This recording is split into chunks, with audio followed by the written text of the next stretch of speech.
Welcome to our YouTube channel CITS and ITI study point. दोस्तों, इस channel पे हम ITI फिटर, टर्नर, मशीनिस्ट के लिए विभिन्न प्रकार के टूल्स और इक्विपमेंट से संबंधित चैप्टर वाइज वीडियो के माध्यम से आपको बताते हैं। विभिन्न वीडियो हम बना चुके हैं, cutting tools, marking tools, measuring tools, safety, इन सब चीज़ों के बारे में हम साधारण शब्दों में वीडियो के माध्यम से बताए हुए हैं। आज जो है इस वीडियो में हम बात करने वाले हैं, बहुत ही इम्पोर्टेंट टॉपिक है।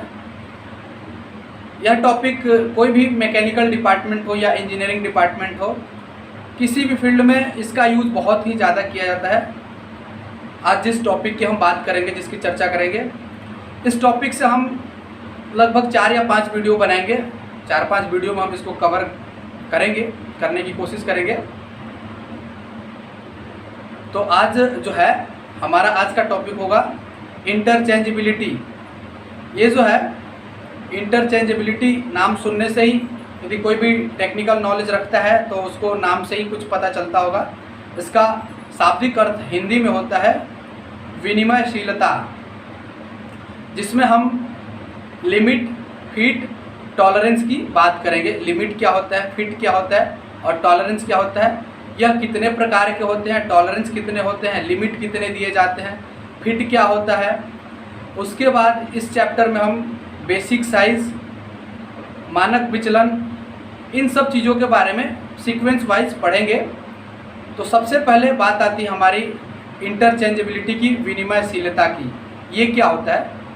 तो देखिए, मैं बता दूं आपको कि जो इंटरचेंजेबिलिटी है, यह जो है ऐसी तकनीकी है, या इसको इस शब्दों में ये भी कह सकते हैं कि विनिमयशीलता का शाब्दिक अर्थ होता है कि इस प्रकार के काम जिसमें समय की कम बचत होती है और अच्छा प्रोडक्शन मिलता है। मास प्रोडक्शन के लिए विनिमयशीलता का गुण हम अपनाते हैं। विनिमयशीलता एक ऐसी पद्धति है जिसमें कम समय में अच्छा काम और सुचारू रूप से चले। जैसे क्या होता है कि बहुत सारे काम कारखानों में होते हैं और बहुत सारे प्रोडक्शन होते हैं। किसी भी फील्ड में यदि देखा, प्रोडक्शन का काम देखा जाए तो जैसे हमारे पास ये अभी छोटा सा एक मार्कर है। इस मार्कर में देखिए क्या है, मैं आपको दिखा दूं कि इस मार्कर में देखिए एक ये है, एक ये मार्कर हो गया। इसका ये पीछे का साइड है, ये पीछे का साइड भी खुल जाता है। ये इसका कैप है, ये भी खुल जाता है। इसमें क्या है, कैप अलग हो गया, ये अलग हो गया। इसका जो पॉइंट है, इसमें कुछ लगा हुआ है, ये भी अलग हो जाता है। और इसके अंदर जो हम इंक डालते हैं वो भी अलग। यानी देखिए, एक ये हो गया, इसका एक ये पॉइंट, इसका एक ये हिस्सा और एक पूरा ये बॉडी। इन सबको जब हम मिलाते हैं तो ये हमें पूरा एक पेन की तरह यानी मार्कर की तरह दिखता है। ठीक है, ये जो है इस प्रकार हम कह सकते हैं। हम समझाने के लिए आपको बताया, जैसे हमारी बॉडी की ही बात करें तो बॉडी में क्या है कि हमारा कान अलग है, नाक अलग है, आँख अलग है, ये सब जो भी है, इन सबको मिला करके एक साथ मैच किया गया, बनाया गया, तो हमारा ये मानव शरीर बन गया। इसी प्रकार कारखाने में, कंपनी में जो भी होता है, प्रोडक्शन की जब बात करते हैं तो प्रोडक्शन के लिए जब भी हम कोई भी ऐसे मशीन होते हैं जो कि एक ही पार्ट से मिलकर नहीं बने, बहुत सारे छोटे छोटे पार्ट्स, पुर्जे, नट, बोल्ट, स्क्रू, इन सब चीज़ों से मिल करके कोई भी मशीन तैयार होता है, कोई भी मशीन बनता है। तो जब भी मशीन का निर्माण होता है तो विभिन्न प्रकार के टूल्स और इक्विपमेंट्स और छोटे छोटे पार्ट्स, स्क्रू, नट, बोल्ट, इन सब चीज़ों को एक साथ जब मैच किया जाता है, मिलाया जाता है, तब जाकर के एक बड़ा रूप दिया जाता है जिसका कुछ अलग नाम होता है। कोई एक अलग पार्ट्स होता है, कोई एक अलग टूल्स हो जाता है, या कोई एक मशीन हो जाता है। तो इस प्रकार जब भी हमें कोई मशीन की रिपेयर करनी होती है, किसी भी सपोज किसी भी मशीन है, मशीन का कोई भी पार्ट खराब हो जाता है, तो उस पार्ट को रिपेयर करने के लिए या उस पार्ट को चेंज करने के लिए हमें इंटरचेंजेबिलिटी की आवश्यकता पड़ती है। इंटरचेंजेबिलिटी एक ऐसा गुण है जिसमें क्या होता है कि कम समय में कोई भी पार्ट, कोई भी प्रोडक्शन बिल्कुल एक्यूरेट, हाईएस्ट मार्क का जो होल मार्क का होता है उसके अनुसार, उसके अकॉर्डिंग बिल्कुल तैयार होता है और वह आसानी से किसी भी मशीन पार्ट में फिट हो जाता है। ठीक है, अब मैं बता दूं इंटरचेंजेबिलिटी जो भी हमने बताया, इसमें देखिए क्या क्या होता है और इसके इंटरचेंजेबिलिटी के गुण अपनाने से हमें क्या क्या फ़ायदे होते हैं। ठीक है, तो देखिए, यह जो है कोई भी मास प्रोडक्शन करना होता है तो विभिन्न प्रकार के पार्ट्स विभिन्न जगहों पे अलग अलग तरीके से बनाए जाते हैं, और जब उन्हें आपस में मिलाया जाता है, असेंबल किया जाता है, तो वह पार्ट्स मशीन का रूप या कोई अलग एक यूनिक वस्तु या यूनिक चीज़ वो बन जाता है, जिसको हम कुछ दूसरा नाम देते हैं। जैसे सपोज हमने बताया अपने बॉडी को लेकर के, मार्कर को लेकर के, कि बहुत सारे पार्ट्स मिलकर के ये मार्कर बन गए, बहुत सारे हमारे अंग मिलकर के हमारे ये मानव शरीर बन गया। तो यही है इंटरचेंजेबिलिटी।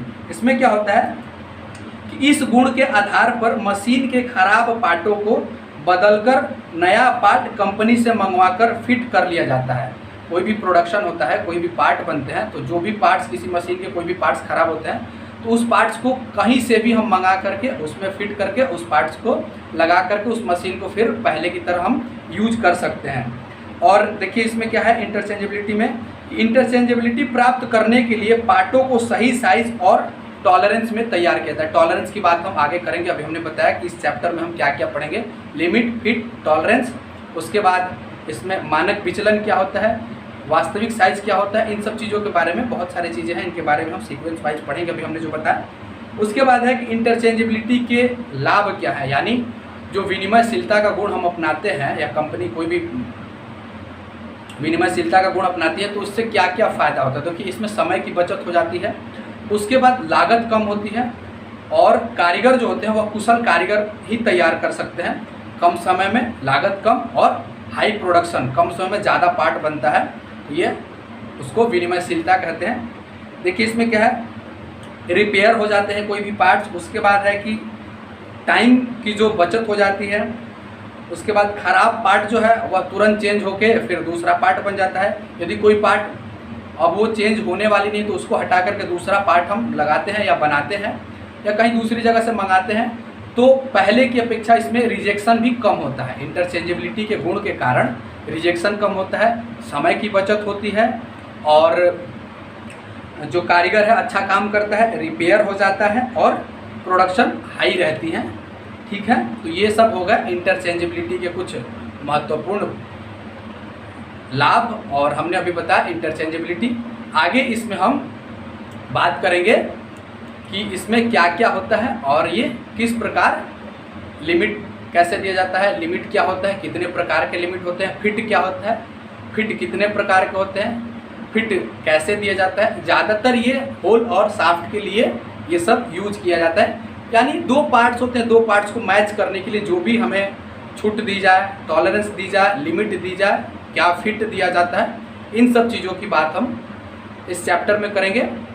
तो आज अभी जो हमने बताया इस वीडियो में इतना ही, क्योंकि अभी आगे सीक्वेंस वाइज हम बताएंगे। तो अभी जो हमने बताया विनिमयशीलता क्या होता है, इंटरचेंजेबिलिटी क्या होता है और इसके लाभ क्या क्या होते हैं, और इसमें आगे हम बताएंगे लिमिट, फिट, टॉलरेंस के बारे में बात करेंगे। तब तक के लिए इतना ही, मिलते हैं अगले वीडियो में। धन्यवाद। यदि आपको हमारा वीडियो अच्छा लगता है तो वीडियो को लाइक कीजिए और अपने दोस्तों में शेयर कीजिए। यदि आप हमारे चैनल पर नए हैं तो चैनल को सब्सक्राइब कर लीजिए, ताकि ऐसे ही अन्य सारे वीडियोस आप तक मैं आसानी से देता रहूं। थैंक यू, धन्यवाद।